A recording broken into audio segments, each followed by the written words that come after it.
Ay guys, yan. Syempre, flex ko lang yung aking binili ngayon. Ito yung pinagkagastusan ko. Although, mura lang naman to kasi 739 lang siya. Ayan, sorry. Ako, gumagalaw siya. 739 crowns.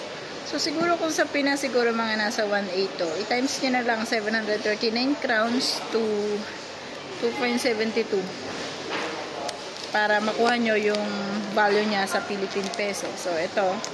Redmi kasi yung akin cellphone. So, under siya ng Xiaomi. And bumili ako. So, unbox tayo, guys. Ayan. Charan! So, ito. Syempre, box. And then, may booklet. Syempre. And also, we have this one. So, this is the watch. So, yan. Iko-connect lang natin to. Wait lang. Ba't tayo mong nahugot? My gosh, di marunong magtanggal. Oh my gosh, mukhang sisirain ko pa yata. Masisirain ko pa yata siya, guys. Eto na. Oh, so, ito, meron siyang ganyan. So, saksakan. Ganito yung saksakan niya. So, ano talaga siya? So, Xiaomi talaga. And, of course, eto na ang pinali. Bilisan lang natin. Nakakaya naman sa inyo. Nag-unboxing lang ako. Tapos, ano. Ayan. O, diba? So, ito. Charan! Xiaomi. Redmi. Watch 5. Tama ba? Oo, ayan. So, yun. Pwede siyang basain. Pero, syempre, hindi siya ganun as in talagang pwedeng. So, meron na kasi akong suot na ganito before. So, ito naman is Knife Boy. Pero bumili ako ng bago. So, under to ng Xiaomi. Kasi nga Xiaomi yung cellphone ko. So, tatry ko lang siya. So, 739 crowns. Ayan. Nag-unboxing lang tayo. Kasi wala tayong magawa. O, diba? So, dito lang yan sa Czech Republic. Siyempre. Tsaka, promote ko na rin yung aking cellphone. Maganda yung cellphone ko, Pwede. Pero ngayon meron siyang meron niyang filter, kaya ganyan yan sa TikTok. May filter kasi yan. So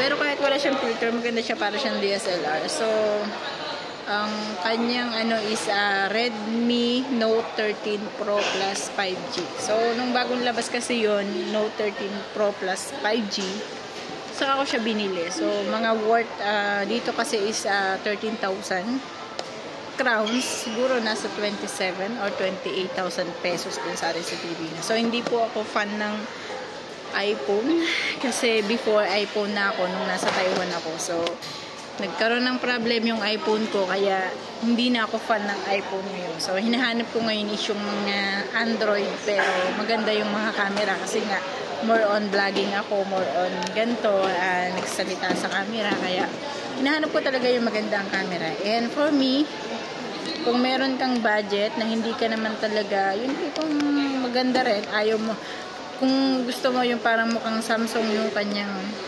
camera, so maganda. Kaya lang, sad to say, ang kapatid ko kasi is same lang din kami ng cellphone, pero nagtataka ako kung bakit mas maganda daw yung camera ng cellphone ko na binili dito sa Czech Republic unlike doon sa camera ng cellphone niya na binili sa Pilipinas. So, hindi ko alam kung anong reason bakit ganon. Basta masasabi ko, ang aking cellphone na Redmi Note 13 Pro Plus 5G ay maganda ang camera. So, yun lamang. Thank you. So, guys, flex ko lang din pala yung aking biniling ganito. Yan. So, insole siya kasi masakit sa paa yung aming safety shoes.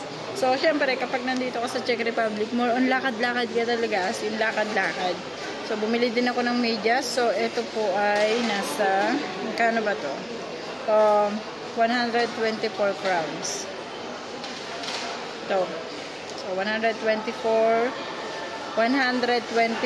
crowns.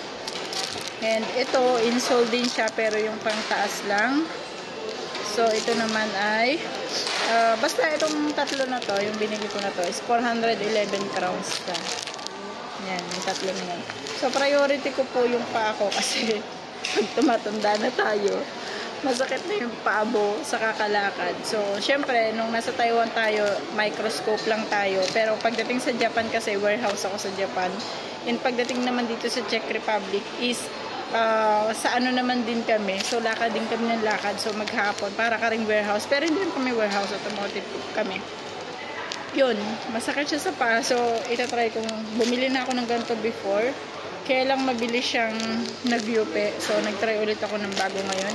Bumili ulit ako. Let's see kung ano ang kakalabasan niya. So, yun lamang. Sasabihan ko kayo kung ano magiging kakalabasan ng aking insole na binili. Bye!